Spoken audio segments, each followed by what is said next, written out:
কিছু মানুষ নিজেকে নিয়ে অনেক অহংকার করে, নিজেকে খুব বড় ভাবে, কিন্তু তারা হয়তো জানে না ফুলের সৌরভ আর মানুষের গৌরব চিরদিন থাকে না। বর্তমানে মানুষের কাছে রক্তের টানের চেয়েও বড় টান হলো টাকার টান। আসসালামু আলাইকুম, কেমন আছেন সবাই? আশা করছি আমার প্রিয় ভিউয়ার্সরা যেখানে আছেন আর আমার আজকের ব্লগটি দেখছেন সবাই অনেক অনেক বেশি ভালো আছেন। আর আমার ব্লগগুলো যদি আপনাদের কাছে ভালো লেগে থাকে আমার চ্যানেলটি সাবস্ক্রাইব করতে একদম ভুল করবেন না। আর যে সকল বন্ধুরা অলরেডি চ্যানেলটা সাবস্ক্রাইব করে আমার পাশে আছেন, আমাকে সাপোর্ট করছেন, সে সকল বন্ধুদের জন্য থাকলো অন্তর থেকে অনেক অনেক দোয়া আর ভালোবাসা। আজকে ব্লগটা শুরু করলাম সকাল থেকে। সকালে মেয়েকে নিয়ে প্রথমে যেই কাজটা এখন করা হয় সেটা ওকে কলেজে নিয়ে আসা হয়। ওর এক্সাম চলছে, তো ওকে নিয়ে আমি কলেজে চলে এসেছি, কিন্তু এখনও কলেজের গেটটা খুলিনি। আমি আমার মেয়েকে নিয়ে গাড়ির মধ্যেই ওয়েট করছি। কলেজের গেটটা খুলে দিলেই ওকে আমি ভিতরে দিয়ে আমি চলে যাব। আর আজকে সারা দিনের একটা ব্লগ আপনাদের সাথে শেয়ার করব। দুপুরে রান্না বান্না করে আমি কিভাবে আমার কিচেনটাকে সুন্দর করে গুছিয়ে রাখি সেটা আপনাদের সাথে শেয়ার করব। আর রান্না বান্না করলে কিন্তু কিচেন একটু নোংরা হয়ই। যাদের কিচেন একদমই নোংরা হয় না সেই বাসায় কোনো রান্না বান্না থাকে না ভেবে নিতে হবে। আর এই যে দেখেন হাঁস হাঁস নিয়ে এসেছিলাম আজমান সিটি থেকে। এই হাঁস দুটো আজকে রান্না করব। গরম পড়েছে, তারপরেও তো প্রতিদিন আর নর্মাল খাওয়া দাওয়া বাসায় সবাই পছন্দ করে না, মাঝে মধ্যে একটু রিচ ফুডও খেতে দিতে হয়। তো ভাবলাম যে হাঁস দুটো রান্না করে ফেলি, আর চালের আটার রুটি তৈরি করব আর পোলাও রান্না করব, কারণ নেহা চালের আটার রুটিটা পছন্দ করে না। তো ওর জন্য একটু পোলাও রান্না করে নেব আর হাঁসটা রান্না করে নিচ্ছি। তো আমরা সবাই তো হাঁস রান্না করতে পারি, ওইভাবে রেসিপিগুলো শেয়ার করা হয় না। মশলাটাকে কষিয়ে নিয়েছি, কষিয়ে নিয়ে এখন আমি হাঁসটা রান্না করছি। আর রান্না করতে করতেই কিছু কথা আপনাদের সাথে শেয়ার করি। কিছু কিছু ব্লগাররা আছেন অতিরিক্ত শো আপ করেন এবং প্রচণ্ড মিথ্যে কথা বলেন। মিথ্যে কথা বলে দেখা যায় একে অপরের সংসারটা নষ্ট করে ফেলছে।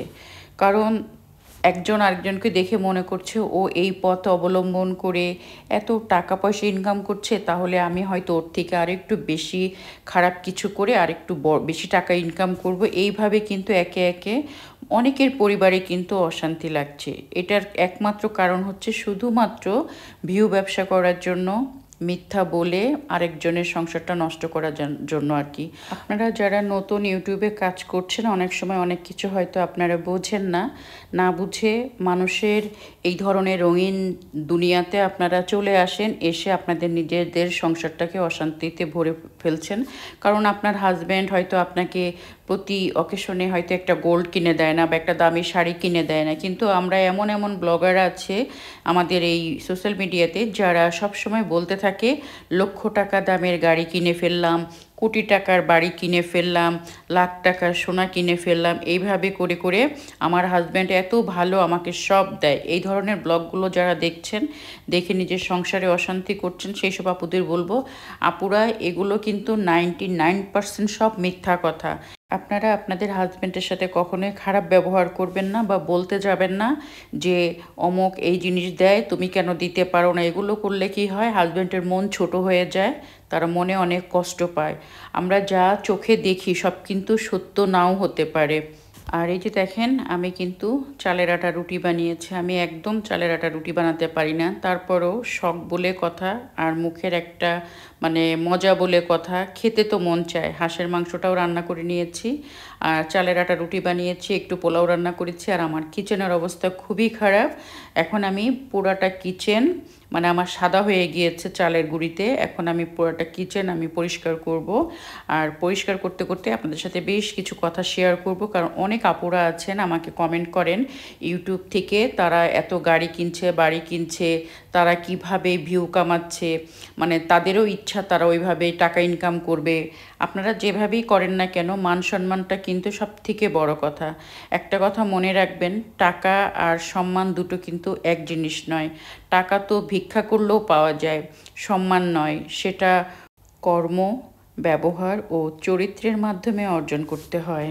আর আপুরা, আপনারা একটা জিনিস খুব ভালো করে খেয়াল করবেন, যারা এই ধরনের ভিডিওগুলো তৈরি করে তাদের পিছনের ব্যাকগ্রাউন্ডগুলো খেয়াল করলেই বুঝতে পারবেন ওদের দ্বারা সব কিছুই সম্ভব। আপনি কেন এই মাত্র কয়েকটা পয়সার জন্য নিজের মান সম্মানকে নষ্ট করবেন, নিজের ওয়েটটাকে কেন নষ্ট করবেন বলেন? কেউ আছে যে মিথ্যে মিথ্যে বলে অনেক কিছু বলছে, এই পয়সা কয়দিনের জন্য থাকবে বলেন? আর মিথ্যে দিয়ে যে কোনো জিনিস শুরু করলেই সেটা কিন্তু আপনার হালাল হয় না। আমি মনে করেন একটা কাজে আমি মিথ্যা সার্টিফিকেট দিয়ে ঢুকে রোজগার করে খাচ্ছি, ওই টাকাটা কিন্তু পুরাটাই আমার হারাম হয়ে যাবে, হালাল হবে না, কারণ আমার পুরাটাই মিথ্যের উপরে চলছে। তো আমার মতে আর কি, আমি মনে করি সত্যর পথে থাকবেন, সুন্দর কাজ করবেন, মানুষ এমনিতেই আপনাকে ভালোবাসবে। দরকার কি? অত টাকার তো দরকার নাই। আপনার ভালো লাগা থেকে, ভালোবাসা থেকে কাজটা করতে থাকেন। একসময় মানুষ যদি আপনাকে দেখে, দেখতে দেখতে এমনি ভালো লাগা ভালোবাসা হয়ে যাবে। আর আমি বলবো ওই সমস্ত ব্লগারদের ভিডিওগুলো আপনারা দেখবেন না, যারা আপনাদের মাথাটা নষ্ট করে দেয়। ছোটোখাটো একটা কাজ করতে এসে একটু ভালো লাগা শুরু হয়ে গেলেই বিজনেস শুরু করে, যে এই বেচছি সেই বেচছি, খালি বিজনেস, মানে তার টাকা ইনকাম করা ধান্দা থাকে। আর শুধু বলবে আমি গাড়ি কিনছি, বাড়ি কিনছি। আপনারা দেখেন, আমি এরকম দুই একজনের ভিডিও আমাকে দেখতে বলেছিল, আমি দেখেছি। আমি দেখতে গিয়ে দেখলাম উনি গল্প করছেন, ওনার হাজব্যান্ড বিদেশে আছেন, উনি বিদেশে ঘুরতে গিয়েছেন, অথচ উনি দেখাচ্ছেন উনি সোনা কিনছেন, উনি হচ্ছে 2 দিন পর পরে ডায়মন্ড কিনছেন, আংটি কিনছেন, চেন কিনছেন। কিন্তু আপনারা একবার খেয়াল করে দেখেন, ওনার হাজব্যান্ডের পজিশনটা দেখলেই তো বোঝা যায় যে উনি এই ধরনের না, শুধু নাটকের কারণে নাটক করেই টাকাটা ইনকাম করছে। ওনাকে যে ওনার হাজব্যান্ড বিদেশে নিয়ে যেই অবস্থানে রেখেছে, এতেই বোঝা যায় ওনার অবস্থা তত একটা ভালো না। কিন্তু উনি সোয়াপ করছে, গল্প বাঁটছে খুব বেশি বেশি, এতেই বোঝা যায় যে উনি কতটা মিথ্যা কথা বলে। আপনারা ওই ধরনের ব্লগগুলো দেখা বন্ধ করে দেন, ওনাদের টাকার পয়সার উৎস কমে যাক, দেখবেন ওনাদের মুখের কথাও মানে ভাষাও চেঞ্জ হয়ে গেছে, তখন দেখবেন কান্নাকাটি করতে চলে আসবে। আমি তো মনে করি ওই ধরনের মানুষের ব্লগগুলো আপনারা দেখবেন না। একটা কথা সবসময় মনে রাখবেন, কবরের বাহিরটা শুধু পৃথিবী, কিন্তু ভেতরটা শুধুই আফসোস আর আজাব। যারা অতিরিক্ত শো আপ করছে বর্তমানে, এখন অহংকার করছে, খুব ছোট্ট একটা শব্দ, কিন্তু এই শব্দটির মধ্যে লুকিয়ে রয়েছে মানুষের পতনের অন্যতম কারণ। আপনারা, আমি বলবো, আমাকে কখনো এই ধরনের কমেন্ট করবেন না যে আপু ওরা এই রকম করে সেই রকম করে। আপনারা নিজেরা ভালো হয়ে থাকেন, আপনারা ভালো ভালো ব্লগ শেয়ার করেন, আর যাদের মন চাইবে তারা দেখবে, দেখলে আপনার অত ভিউয়ের দরকার নেই, কিন্তু আপনার নিজের কাছে আপনি অনেক ফ্রেশ থাকবেন, ভালো থাকবেন, আখিরাতেও ভালো থাকবেন। সব নিজের কাছে সব থেকে বড় কথা, আপনি ভালো থাকবেন। দুপুরে রান্না বান্না শেষ করে আমি আমার কিচেন কাউন্টারটা খুব সুন্দর করে গুছিয়ে নিলাম। আর এই যে আমি ডাইনিং টেবিলটাও গুছিয়ে নিচ্ছি, কারণ আমার বেশিরভাগ জিনিসই সব ব্ল্যাক কালারের। একদম, যেহেতু রুটি তৈরি করেছি, চালের আটা রুটি, পুরোটা বাসা আমার একদম আটা দিয়ে ভরে গিয়েছে। সব কিছু আমি আবার নতুন করে মুছে পরিষ্কার করে জায়গা মতো রাখছি। অনেকে আছেন কিচেনে রান্নাবান্না করার পরে কিচেনের সিঙ্কটাকে একদম এলোমেলো করে নষ্ট করে রাখে, মনে করে ঠিক আছে এখন না হয় আরেকটু পরে এসে করব। আমার কিন্তু সেটা হয় না, আমার রান্না করাও শেষ হবে, আর আমার যত মানে ময়লা হাঁড়ি পাতিল যাই থাকুক না কেন, আমি সাথে সাথে সেটা ক্লিন করার চেষ্টা করি।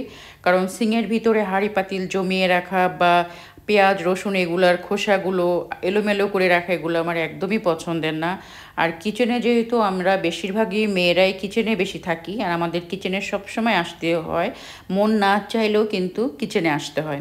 যতই গরম থাকুক না কেন, যতই ভাবি আজকে কিচেনে যাব না, রাত্রে 2টা তরকারি বেশি করে রান্না করে রাখবো, দিনে যেত মানে কিচেনে কম আসা যায় সেই চিন্তা করব, কিন্তু আসলে সেটা হয়ে ওঠে না। মুখে যতই বলি কিচেনে আমাদের আসতে হয়, তাই সেই কিচেনটা যদি একটু গুছানো পরিপাটি না থাকে, সেখানে এসে কাজ করতেও ভালো লাগে না। এই যে আমার কিচেনটা আমি সুন্দর করে গুছিয়ে একদম পরিষ্কার করে নিয়েছি। আর এইরকম নিট অ্যান্ড ক্লিন কিচেন দেখতেও ভালো লাগে, কাজ করতেও ভালো লাগে।